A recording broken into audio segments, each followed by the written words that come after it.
ময়নাগুড়ি বাজারকে জঞ্জালমুক্ত করতে পরিদর্শনে ভাইস চেয়ারম্যান। শুক্রবার ময়নাগুড়ি পৌরসভার ভাইস চেয়ারম্যান হিসেবে শপথ গ্রহণ করেন সোমেশ সান্যাল।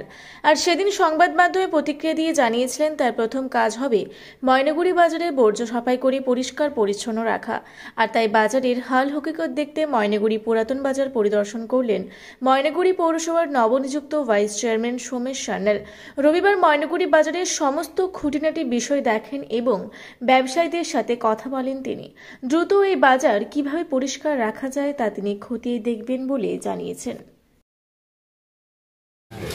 দেখুন, আমি প্রথম দিনই বলেছিলাম বাজারটা পরিষ্কার করা, চেয়ারম্যানকে সঙ্গে নিয়ে, কাউন্সিলরদের, সমস্ত সরকারদের সঙ্গে নিয়ে এবং আমাদের যারা দলীয় নেতৃত্ব তাদেরকেও সঙ্গে নিয়ে আমি বাজারটাকে পরিষ্কার করার চেষ্টা করব। আপনাদের সহযোগিতা লাগবে। আজকে আসলাম, দেখলাম সত্যি এই বাজারে যে হারে থার্মোকল মনে করেন ঢুকছে, এই থার্মোকল যদি বন্ধ না করা যায় মনে করি বাজারটা পরিষ্কার রাখা আমাদের পক্ষে সম্ভব না, কারোর পক্ষে সম্ভব না। আসলাম, দেখলাম নদী অবধি থার্মোকল। কতবার আমরা তো কিছুদিন আগে এখানে পরিষ্কার করে দিয়েছিলাম, প্রজেক্টটা হয়েছিল জলের, যেরকম সম্পূর্ণ এটা প্রজেক্টটাই বন্ধ হয়ে গেছে, আবার সে থার্মোকলের ঢিপ দিয়ে।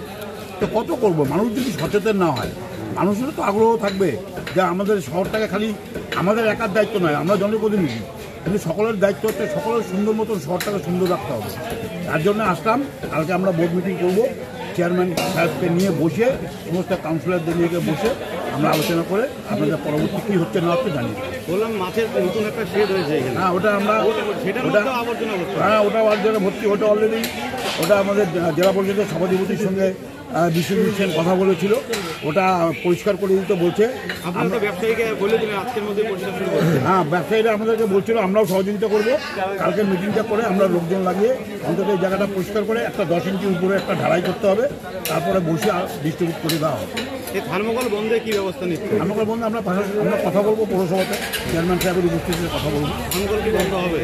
1000 চেষ্টা করবো আমরা। বাদবাকি তো জনগণই শেষ কথা বলবে, ব্যবসায়ীরাই শেষ কথা বলবে। কারণ ব্যবসায়ীদের তো একটা নিজস্ব ব্যাপার আছে যে খালি আমি নিয়ে আসলাম, ব্যবসা করলাম আর জঞ্জাল ফেলাই দিয়ে চলে গেলাম, তাহলে কোথার থেকে হবে? প্রত্যেককেই না, প্রত্যেকটা নাগরিক সুস্থ সচেতনতাভাবে এই জিনিসটা এগিয়ে এসে এই পরিণতিকে আমাদেরকে নিষ্কাশন করতে হবে। কি বার্তা দেবেন ব্যবসায়ীদের? কি ব্যবসায়ীদেরকে বলবো, ব্যবসা করুন, সমস্ত আপনাদের সঙ্গে থাকবো, কিন্তু থার্মোকল ময়নাগুড়ি এই বাজার ওই বাজার করলে ময়নাগুড়ি থেকে থার্মোকলটাকে বন্ধ করে। থার্মোকলের জন্য এটা হচ্ছে, এই তো থার্মোকলই মেন। দেখে আসুন, আপনারা তো দেখলেন ছবিতে তুলে। বললাম আপনার ময়নাগুড়ি পৌরসভা, আমি কাউন্সিলর হিসেবে 9 নম্বর ওয়ার্ডে ময়নাগুড়ি বাজার পরিষ্কার পরিচ্ছন্ন করার উদ্যোগ, জলপাইগুড়ি জেলা পরিষদও বারংবার কথা বলেছি, কিন্তু ময়নাগুড়ি বাজার অ্যাকচুয়ালি নরককুণ্ডে পরিণত, বিশেষ করে মাছহাটি, মাংসহাটি এই জায়গাটা। তো যাই হোক, নতুন করে ময়নাগুড়ি পৌরসভার চেয়ারম্যান, ভাইস চেয়ারম্যান এরা নির্বাচিত হয়েছে। আমি আশা করব ময়নাগুড়ি পৌরসভায় আমরা বোর্ড অফ কাউন্সিলে আলোচনা করে অতি সত্বর ময়নাগুড়ি পুরাতন বাজার, নতুন বাজার সার্বিকভাবেই গ্রিন ময়নাগুড়ি করা উচিত এবং জেলা পরিষদেরও একটা দারুণ উদ্যোগ নেওয়া উচিত।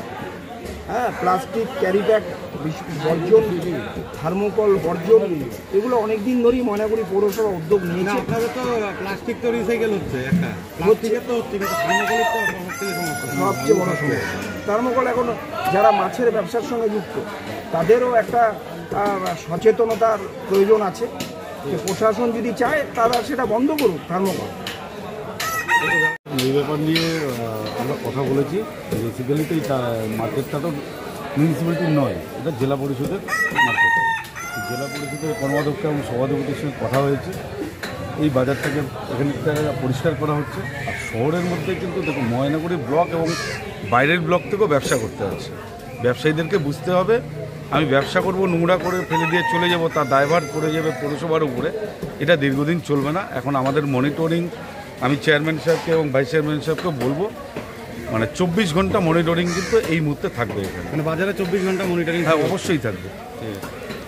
স্টেপ নেবেন আপনারা তো মাছ ব্যবসায়ী? না, আমাদের কাউন্সিলর যেহেতু বললো, ব্যাপারটা ভাইস চেয়ারম্যান বললো, ওরা সহযোগিতা করবে। আমরা নিশ্চয়ই বন্ধ করার চেষ্টা করবো। আমাদের তো জায়গা লাগবে, নিজস্ব ফেলবো কোথায়? এই দোকানদারের পরে পড়া যেগুলো থাকে অবশিষ্ট নোংরাগুলো এগুলো কোথায় ফেলবো? এই নতুন ঘর হচ্ছে আপনাদের, ঘরের মধ্যেও তো ফেলা নোংরা। এগুলো তো অনেকদিন ধরে জমে গেছে না, আজকে দিন 1 বছর প্রায় 1.5 বছর হয়ে গেল ঘরটা করা, 2 বছর পরে করে শুরু করবেন এবার আবর্জনা পরিষ্কার করা শুরু করবেন? হ্যাঁ, শুরু করলে আমরা এটা পরিষ্কার রাখার চেষ্টা করবো। আর আবর্জনাটা ফেলার জন্য আমরা বলবো ভাইস চেয়ারম্যান আছেন, আজকে কাউন্সিলর আছেন দুজন, যে এগুলো কোথায় ফেলার আমাদের একটা জায়গায় নির্দিষ্ট দেয়, সেখানে আমরা ফেলার চেষ্টা করবো। আমরাও চাই না বাজারে নোংরা থাকে। আপনার নাম? আমার নাম সুশীল দাস। সুশীল দাস। আপনার নাম? জলপাইগুড়ি থেকে কনক অধিকারীর রিপোর্ট, রূপসী বাংলা মিডিয়া।